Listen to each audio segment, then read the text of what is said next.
फिर दिन हुआ,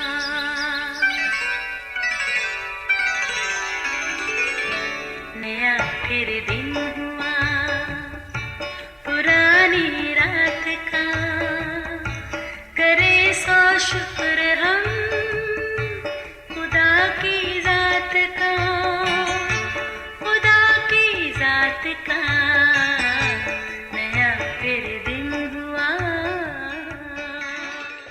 आज की आयत, गर्ज खुदावंद में और उसकी कुदरत के जोर में मजबूत बनो, खुदा के सब हथियार बांध लो ताकि इब्लीस के मंसूबों के मुकाबला में कायम रह सको। इफिसियों 6 बाब 10वीं और 11वीं आयत। अजीज़ों, बचकाना सोच कितनी मासूम सी होती है, कभी हैरत होती है तो कभी हंसी भी आती है। किसी वक्त ये सवाल हर पल जहन पर सवार रहता था, आखिर इब्लीस कैसा होता है, कैसे बातों में लगाकर उल्टे सीधे कामों में उलझा लेता है। यूँ लगता है इब्लीस किसी शरीर दोस्त की तरह है जो आकर हमें बातों में लगाता, फिर हंसता मुस्कुराता भाग जाता है और हम उलझन में पड़े रहते हैं। असल में तो है कुछ ऐसा ही सिलसिला, मगर बड़े तरीके सलीके के साथ। पहले बस दिमाग में एक हल्की सी ख्वाहिश जन्म लेती है जो बाद में आजमाइश का रूप धार लेती है। आजमाइश किसी एक ख्याल से शुरू होती है। ये एक ऐसी जंग है जो दिमाग में जीती और हारती रहती है। अब जो बात, ख्याल या काम हमारी तवज्जो हासिल कर लेगा वही हमें अपनी तरफ खींच भी लेगा। याद रहे, आजमाइश से निकलने की राह हमेशा मौजूद होती है। बाज़ औक़ात आजमाइश ऐसी शदीद होती है लगता है हमारी बर्दाश्त से बाहर है, मगर ये इब्लीस का एक बहुत बड़ा झूठ है। याद रहे, खुदा का हमसे ये वादा है कि वो हम पर इससे ज़्यादा बोझ नहीं आने देगा, बस उतना ही जितना बर्दाश्त करने की सलाहियत उसने हम में पैदा कर रखी है। वो हम पर कोई ऐसी आजमाइश नहीं आने देगा जिस पर हम गालिब ना आ सके। अजीज़ों, खुदा हमें कभी भी नहीं ये कहता कि तुम अपनी आजमाइश का मुकाबला करो।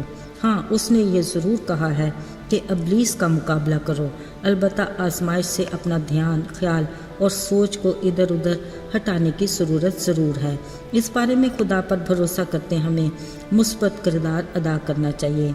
अब रहा इब्लीस का मुकाबला करना, जब तक हम खुदा की रफ़ाकत में नहीं होते इब्लीस हमारी फ़िक्र नहीं करता।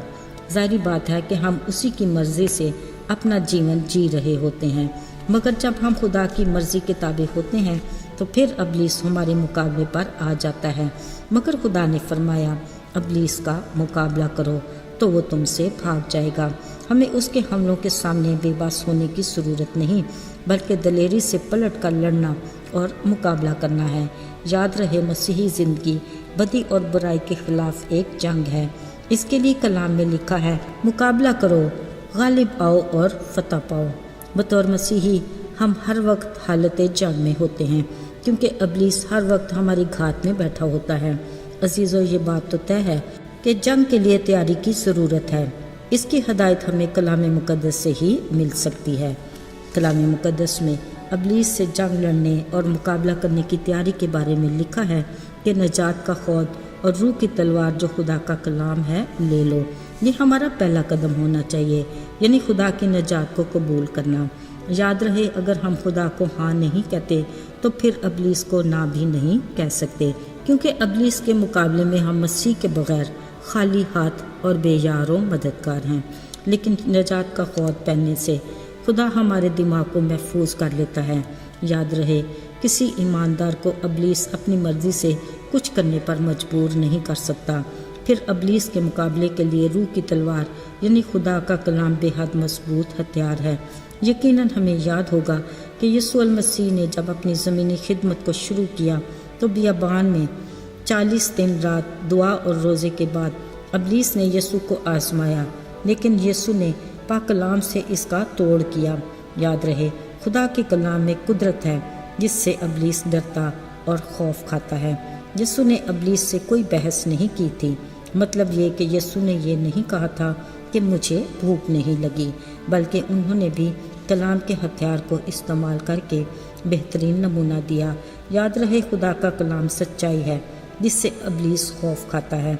इस सच्चाई को हमें ज़ुबानी याद करना है ताकि हम इस रूह की तलवार को फ़ौरन इस्तेमाल कर सकें। ये वो हथियार है जो जल्दी और आसानी से इस्तेमाल में آ سکتا ہے۔ یہ بات بھی یاد رکھنے کے لیے ہے کہ ہمیں خدا کے کلام کو زبانی یاد کرنے کی ضرورت ہے۔